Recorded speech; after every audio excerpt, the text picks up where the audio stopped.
Chapter 18. Mrs. Samsa, the maid said, I'm glad he chose to marry you instead of that woman.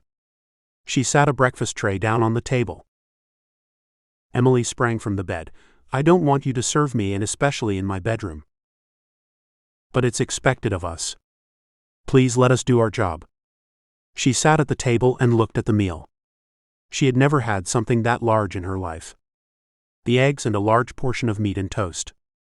She didn't know you could cook eggs in that many ways. I don't think I need all of this. You just choose the one you want and I'll take the rest away. And here is your paper. The maid laid the paper on the round table next to the tray. Emily casually glanced at it. The headlines were glaring. 4 men found with their throats torn apart, wolves thought to be the culprit. For some reason, Emily found this story to be interesting. The maid stood next to her and read the headlines too. I'm glad I live in a city. I don't know what I would do if my old man wanted to go to the country. We have enough human wolves running around. Can you imagine if we were set upon by the animal kind? Not that those humans can't act like animals. Emily didn't hear when she left because she was busy reading the remainder of the story. Mr. Harper Samsa vowed to cut down some of the woods where the wolves could be hiding. He had planned on using it as a preserve when he moved to the area. Mr. Samsa, recently married, had planned on bringing his wife here, but said that he couldn't bring her until he had made it safe for her.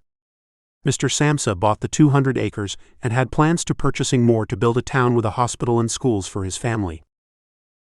Sitting back in her chair, Emily stared at the wall. Is this for me? She wondered. But why didn't he tell me? Why hadn't he said something? She had all kinds of questions, and the only way she could answer them was to go and see him. Meet him halfway, and then maybe he would tell her why he didn't want her to be a virgin. Jumping to her feet, she knew what she had to do. How could she not want a man like him? He had been everything that she wanted, and now she risks throwing him away. Elizabeth would take him in a minute and never look back. But she would make you miserable, Emily said, dressing into her jeans and shirt and leather jacket. She hurried downstairs and into the kitchen where the staff was eating. It was 9 in the morning. Can I take one of the cars? Mrs. Samsa, you don't have to ask us. But of course you can. I'm taking the Range Rover, and if Mr. Samsa calls, tell him I'm going to meet him. She turned. I forgot I don't have any money. The staff glanced at her as if she was an alien.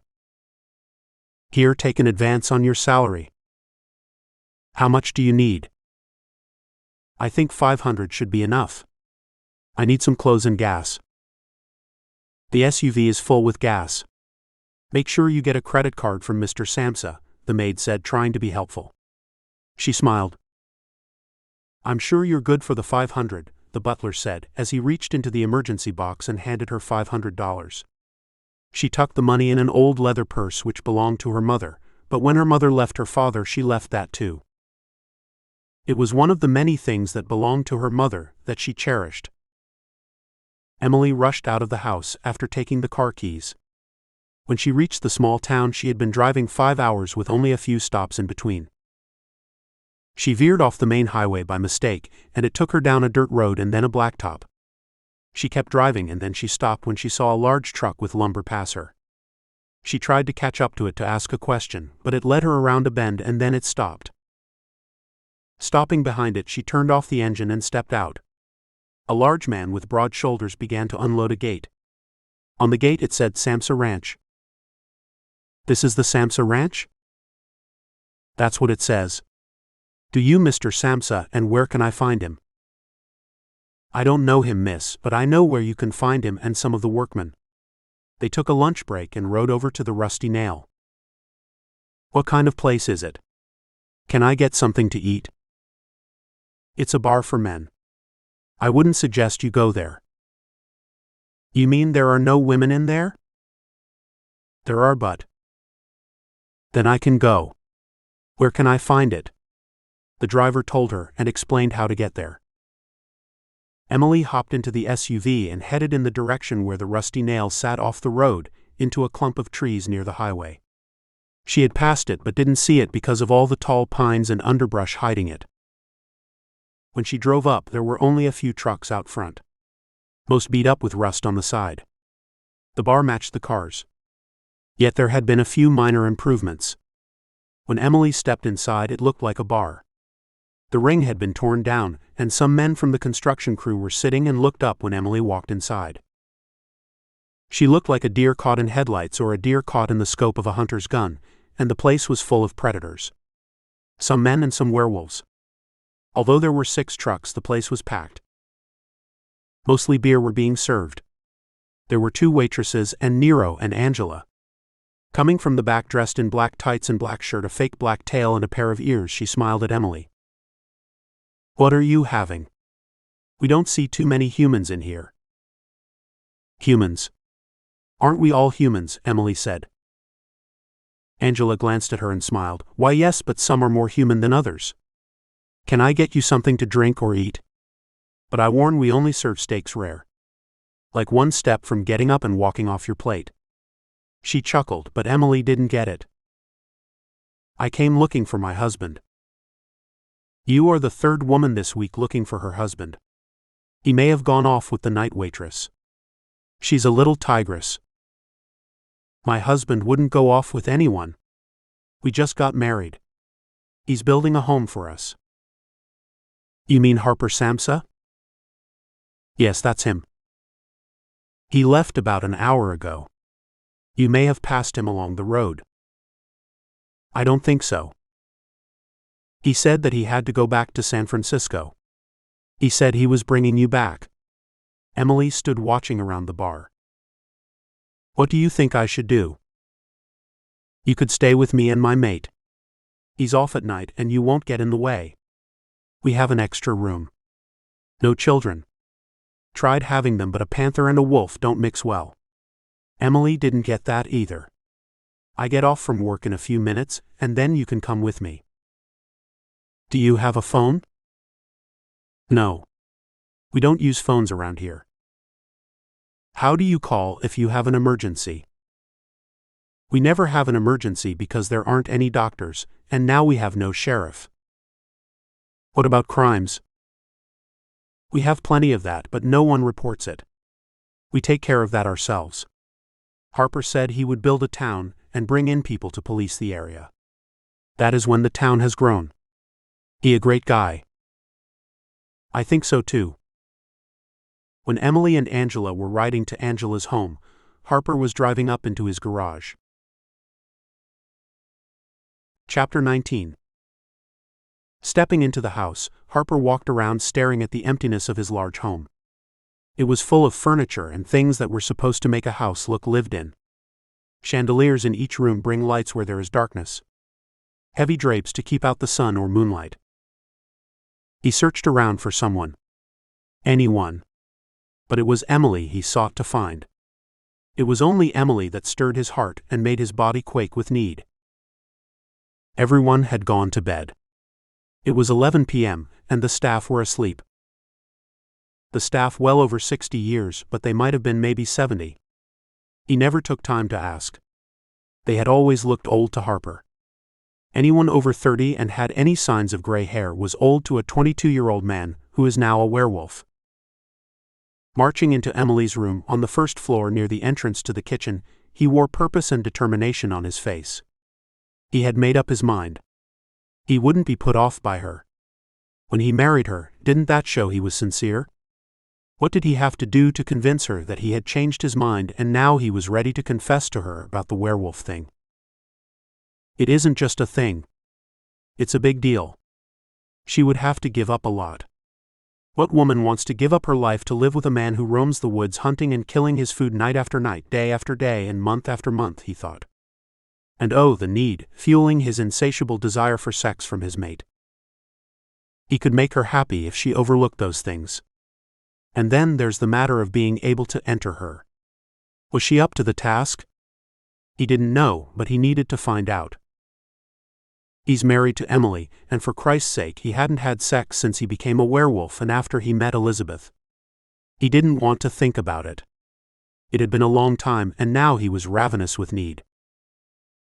Harper thought about appealing to her that she was his wife and that he needed her. He wouldn't take no. She should come with him tomorrow, but tomorrow there would be the problem of the full moon. It would have to be Emily. He didn't want any other female. Human, werewolf, or werecat. He desired Emily. If what Angela had said was true about mating during the first sign of the full moon, his time was running out. He would beg her if he had to. He knew now that he couldn't do without her. Emily? Emily, he called out to her. Seeing the light in the bathroom and hearing the shower, he opened the door. Who are you? Harper said in surprise. I'm the new maid. A woman with a pleasant face, middle-aged, heavy-set, with her hair in a bun, was on her knees scrubbing the bathtub. She glanced up at Harper with a smile. What are you doing cleaning this time of night? Well, sir, I wanted to get caught up with my work. This is such a large house, and there are 3 floors with only 2 maids. He had never thought of that. Lately he was consumed with this werewolf thing and what it was doing physically to him. I'll see that you have more help, he said, not thinking about anyone but Emily. Where is Mrs. Samsa? She brought her things up to your room, the maid said after stopping her cleaning. Harper titled his head. Well, she changed her mind, he thought. Now all he had to do was apologize and confess. Confession is good for the soul. He knew he heard that somewhere, and it became most appropriate for now. He gave the maid a closed smile and he exhaled. How did you learn about my wife? I heard the staff talking and they seemed happy about it. About her sleeping with you. They seem to think there could be some little one soon, the maid said as her eyes brightened. That would be wonderful to have babies around. Harper thought so too. Thank you, and I'll see that you get more help. Harper left, and on his way up the stairs his phone rang. Yes. Harper, this is Michael. Yes. I know. But I thought you would be in bed with your wife at this time. I would if it wasn't for you. She got tired of me getting up in the middle of the night and rushing out of the house. By the way, how are you and your wife? It was a taunt, but Harper knew he deserved it. Michael was like a father to him, and Michael had given him good advice, warning him about his firm position of not wanting to marry a virgin. I'm going up the stairs to our room. He appeared happy, and Michael hated to tell him. Harper, she's not there. What do you mean? He stopped in his tracks and then continued walking because he had to see for himself. He opened the door, and as Michael had said, the room was dark, but it was easy for him to see and smell. Emily's scent was faint. She had been and gone. Where is she? I assumed you called to tell me she has left me. On the contrary. She took off for that town you just named as Insatiable. I hear you have big plans for it. If you had called your wife or me, you would know she left to be with you. It's crawling with werewolves and shifters, Harper's voice raised in a panic. Not to mention men who are depraved and dangerous. Harper turned around and bounded down the stairs. He didn't know how he got to the foot of the stairs so quickly. I have to go, Michael. I have to get back to Insatiable before the first full moon. What's going to happen with the first full moon? There was a pause from Harper. Tell me, Harper. I have a right to know. Either I will lose her or she will lose me. I can't let that happen. I have to mate with her on the first full moon.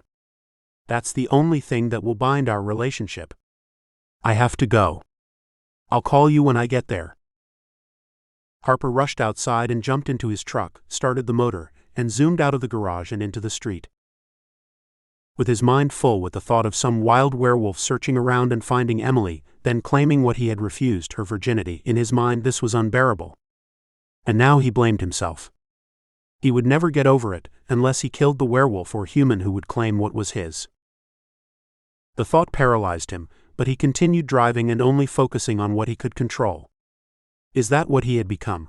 A vengeful animal who kills and lives to commit fornication with any and every female during the full moon.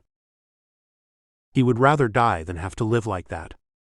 He would have a family, and it will be with Emily. Only she could save him, he thought. About 2 hours out of San Francisco heading east, the light flashed on the dashboard. When he glanced down, it was the gas gauge. The truck was out of gas. He hit the wheel with both hands in frustration, almost tearing it from the steering column. The truck coasted to the side of the road. He had 200 miles to go. Could he make it in time, he wondered. Now was the time to test his mettle. What was he made of, steel or iron? For all the nights he jogged around the city, muscles had built in his legs, and they were powerful now. And it was now he needed to test that part of him. Could he run as fast as a racehorse? He reached in the back seat and retrieved his extra clothing in a bag and placed it down. Then he concentrated and shifted. His bones cracked as he went from a man to something resembling a man with thick dark hair over his body, to a white wolf standing on all fours. In a matter of seconds the change was complete. He had finally learned how to shift quickly, and he felt proud of himself. He took off in a sprint through the forest headed east. He would get there early. Tomorrow was the first moon. His only worry was Emily. As he tore through trees and passed a few farms along the way, he felt he had gained ground, and he could tell he was almost to Samseville. 100 miles, and he hadn't broken a sweat. Harper stopped. Hunger had taken control. He felt weak. The pain hit him, he grabbed his stomach and bent forward. Harper didn't have time to stalk a deer, and there were no streams for fish he could smell or see. He knew he would have to catch something. Something wild and small, but he didn't have the time it would take to stalk a rabbit. They can be just as fast and elusive as deer. Turning around and smelling the air, he eyed a large farm. There are dairy cows. He didn't like domesticated animals only because he didn't enjoy killing an animal that stands there and let itself be destroyed. He wanted a hunt. The wolf in him loved the hunt. The fight that large animals like an elk or moose put up gave him the rush he was looking to satisfy his wolf instincts. With the month changing and the moon soon to be full, and the need to have the strength to make it to Samseville for Emily, Harper gained an urgent purpose. If he would ever have the family he desired with the woman he wished, now was the time to put away such benevolent thoughts and kill his food. Reluctantly he stalked around the pasture, and then he saw a herd of cows sleeping. He didn't have time to choose carefully. He didn't want a heifer or her calf, he didn't believe in killing the females or young. It would have to be the male. Circling the sleeping cows and hiding behind a tree, he didn't expect what happened next. He expected one bull but not two. But his hunger and physical weakness drove him to the herd. As the cows sensed a threat, they stood and began bellowing with their tails tucked low. When Harper looked around, the yearling bull had his head low, and his hair was standing on his back.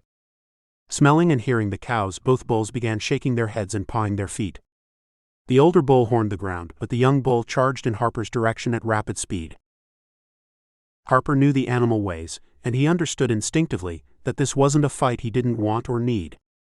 He dashed across the pasture just ahead of the angry young bull. His protection was behind a large fence. If he could get there in time, he would be okay, he thought. He knew one gore from the bull would be the end of him. Reaching the fence, he knew now he could make it. He bounded on 2 legs and over he went.